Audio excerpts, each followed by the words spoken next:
Comment se définissent et s'abordent les questions d'intercompréhension et d'interculturalité dans un projet international dans le domaine de la bande dessinée et des arts graphiques?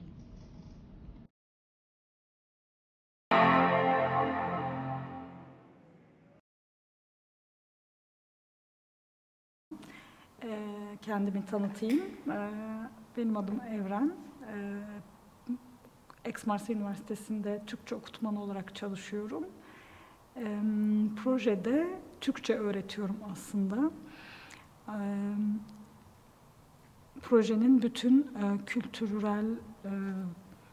kültürler arası ilişkilerini vesaire onlarla ilgileniyorum. Çeviriler yapıyorum projede. Sürpriz şu oldu.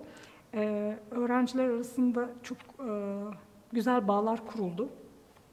Öğrenciler birbirleriyle çok iyi iletişimde bulundular. Ne kadar kültürler farklı olsa da, şimdi işte İspanya, İtalya ve Fransız kültürü belki birbirine benziyor ama Türk kültürü biraz farklı bir kültürdü ama Türk öğrenciler diğer kültürleri çok iyi anladılar. Diğer öğrenciler de Türk kültürünü çok iyi anladılar ve bu büyük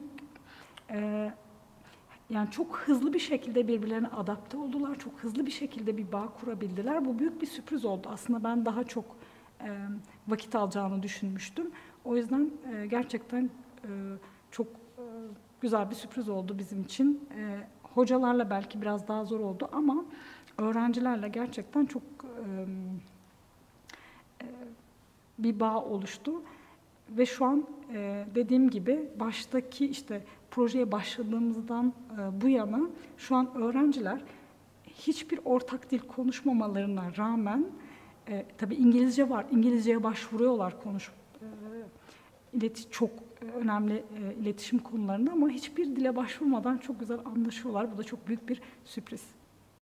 Du coup, je m'appelle Charlotte et j'ai 29 ans. Et je suis en reconversion professionnelle et j'ai décidé de faire du design graphique en alternance à l'ESDAC de Aix-en-Provence.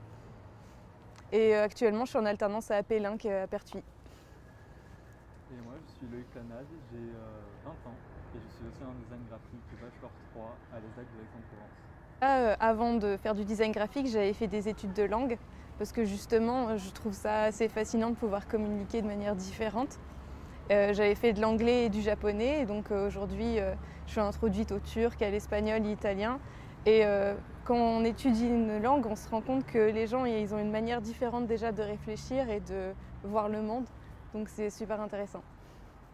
Öğrencilerimizin, ilk defa yurt dışına çıkan öğrencilerimizin oradaki insanların ne yapabildiklerini, aslında kendi yaptıklarından çok farklı olmadığını, insanın doğasında olan yetenek, beceri her neyse bunun Fransa'da da, İtalya'da da, İspanya'da da aynı düzeyde olabileceğini, sadece yansıtma biçiminin farklı olabileceğini görmüş oldular. Bunu anlattılar, aktardılar bize.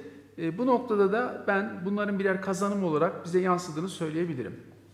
Merci à Erasmus surtout et puis aussi à l'ESDAC de nous avoir permis de participer à ce projet. Oui, très intéressant, vraiment, je n'ai rien à dire dessus. Oui, c'est vraiment le souffle d'air frais dont on avait besoin dans ce bachelor qui était assez stressant et finalement ça nous permet de sortir la tête de l'école et de faire autre chose et du concret surtout. Oui. Moi c'est vraiment le fait de communiquer, c'est hyper intéressant de communiquer avec plein de personnes. C'est vrai, on avait un peu d'appréhension avant et finalement c'est ce qui nous plaît le plus. Et on regrette de ne pas avoir plus de temps libre pour pouvoir juste simplement discuter et échanger. On est beaucoup axé sur le côté BD, c'est très intéressant. Mais c'est sûr qu'en apprendre plus, là on est un peu bridé par la BD. Le côté créatif, moi personnellement ça m'a redonné aussi un petit coup de boost créatif. Ouais. Beaucoup plus d'inspiration d'un coup. Enfin, je sais pas comment c'était fait, mais je me dis bon, tant mieux. Ce qui m'a surpris dans ce projet, dans un sens positif, je vois 3 bonnes surprises. Il y en a peut-être d'autres que je vais oublier. Donc, il y a d'abord le fait que je pensais vraiment que dans ce projet, une grosse difficulté, ça serait la difficulté des langues. Et finalement, pas tellement. À la fois à l'oral, parce que dans le groupe des enseignants formateurs de ce projet, il y avait des traducteurs ou des enseignants de langue qui ont joué le jeu d'être au service des autres. Aussi parce que toujours à l'oral, et quand je dis les autres, c'est aussi bien les étudiants que les autres formateurs enseignants. Ensuite, l'intercompréhension a vraiment bien fonctionné. Je ne pensais pas, je ferais peut-être un peu trop de modestie, mais je ne pensais pas que la mise en application de l'intercompréhension donnerait d'aussi bons résultats.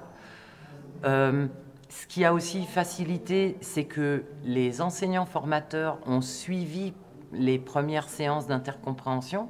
Donc, l'intercompréhension, avec ces stratégies, n'a pas été seulement mise au bénéfice des étudiants, mais aussi de leurs formateurs. Et puis à l'écrit, je l'évoquais précédemment, il y avait cette facilité du numérique avec les outils d'aide à la traduction qui nous ont permis vraiment de pouvoir échanger des mails de façon très naturelle.